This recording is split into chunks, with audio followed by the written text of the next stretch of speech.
В этом выпуске Александра Трусова берет деньги за встречу с японских фанатов. Почему недовольны этим российские болельщики? Спортивный аналитик Елена Войцеховская поделилась мнением о переходе Евгении Тарасовой и Владимира Морозова в группу Этери Тутберидзе.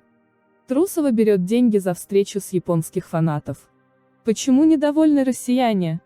15 мая состоится онлайн-встреча Александры Трусовой с японским фан-клубом в Zoom. Билет стоит 3000 японских йен, в пересчете на рубли – 2000. Для преданного поклонника совсем немного, зато у каждого участника будет шанс задать вопрос по видеосвязи в прямом эфире или передать послание для фигуристки в чате. Согласитесь, не каждый день выпадает такая возможность, особенно если ты живешь за тысячи километров от объекта обожания. План мероприятия прост. Вступительное слово Саши, ответы на вопросы и заключительное слово. На встречу приглашены участники фан-клуба, который она открыла лично, а значит, вопросы в эфире будут лояльные, ничем не обижающие 16-летнюю девушку. В Японии Трусову искренне любят, внимательно следят за ее жизнью, и не только потому, что она одна из ярких звезд мирового фигурного катания. С прошлого года она тренируется в школе Евгения Плющенко, которого до сих пор помнят и любят японские болельщики. Евгений более 20 лет ездит в эту страну с выступлениями, а его сын, Гном Гномыч, участвовал в ледовом шоу в Саппоро. Тогда местные фанаты осыпали Плющенко-младшего подарками, а сопровождала семью, конечно, Яна Рудковская.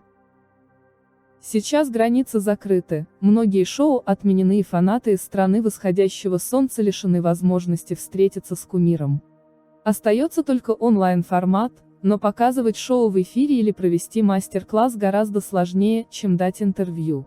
Заработок в межсезонье никому не хочется потерять, и вот найден выход – платная встреча.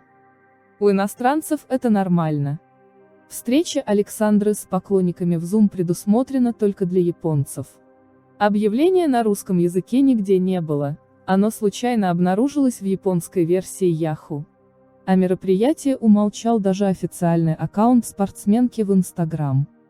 После публикации переводов в СМИ российские болельщики моментально отреагировали в комментариях. Разве встречи с фанатами не бесплатные? Вопрос логичный, ведь в фигурном катании до сих пор никто не додумался продавать билеты на подобные собрания. Мы привыкли, что за общение с болельщиками, даже личное с раздачей автографов, денег не берут. А каков зарубежный опыт? Американские певицы и музыкальные группы в этом плане вовсю пользуются своей популярностью. Стоимость билета на закрытый групповой онлайн доходит до $300, а лично поговорить с VIP-персоной по FaceTime, Леди Гага или Тейлор Свифт, можно за 5-10 тысяч долларов. В фигурном катании аналогов таких встреч нет. Сравнить можно разве что с японскими фигуристами, которые организовывают подобные онлайны ради сбора пожертвований на костюмы, оплату льда и тренера. В Канаде фигуристы тоже выходят из сложного финансового положения таким способом. Так Пайпер Гиллис и Поль Пуарье собирали деньги на костюмы через Kickstarter. Но все же это не продажа билетов по фиксированной цене. Трусова нуждается в финансовой поддержке. Возможно, Александре действительно не хватает средств на усиление перед олимпийским сезоном.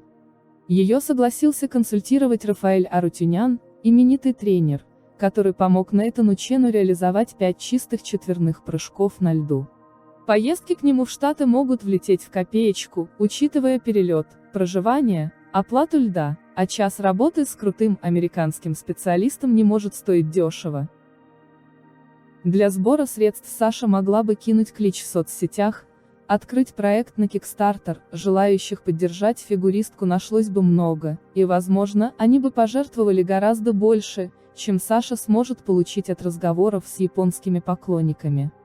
Она могла бы устраивать бесплатные встречи с участием японского и английского переводчиков, успешно продавая на них футболки или книгу о себе в подарочной обложке. Но все-таки для нее выдумали новый формат, и здесь чувствуется рука продюсера Яны Рудковской.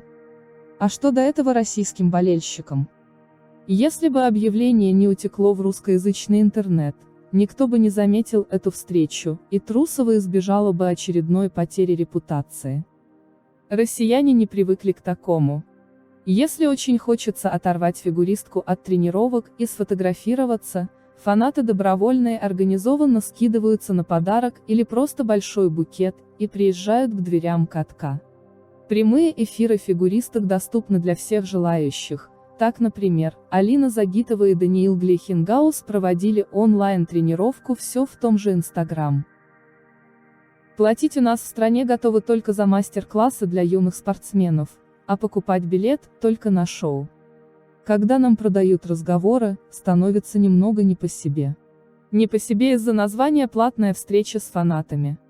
Возможно, Саша перешла некую тонкую грань между искренним общением с болельщиками, которые чувствовали к ней любовь, дарили поддержку, и продажей своего времени им же. В России предлагать подобное было бы тактическим просчетом, но японцы – другая публика. Скорее всего, им понравятся такие мероприятия, станут постоянными и будут проводиться даже когда границы откроют, и все ангелы Плющенко полетят выступать на ледовых шоу. Нам же остается наблюдать со стороны и желать Александре успеха в своем продвижении. Если деньги нужны для осуществления мечты, пусть все получится, и Саша займет свое место на олимпийском пьедестале. Если за это заплатят японские фанаты, прекрасно. Олимпийская чемпионка по прыжкам в воду, спортивный аналитик Елена Войцеховская поделилась мнением о переходе Евгении Тарасовой и Владимира Морозова в группу Этери Тутберидзе. Переход за 9 месяцев до Олимпийских игр к специалисту, не имеющему никакого опыта сотрудничества с парами. Если не считать весьма непродолжительный период работы Тутберидзе в шоу с довольно сильным по тем временам парником питерской школы Николаем Аптером. Безусловная авантюра.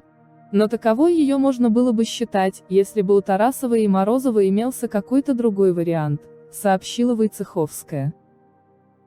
По мнению Елены, Тутберидзе идет на риск на грани самоуверенности, поскольку в олимпийском сезоне ей придется сосредоточиться не только на работе с фигуристками, но и выкроить время на занятия с Тарасовой и Морозовым. Напомним, Тарасова и Морозов приняли участие в ледовом шоу Тутберидзе «Чемпионы на льду», а также посетили программу «Вечерний Ургант» вместе с учениками Хрустального.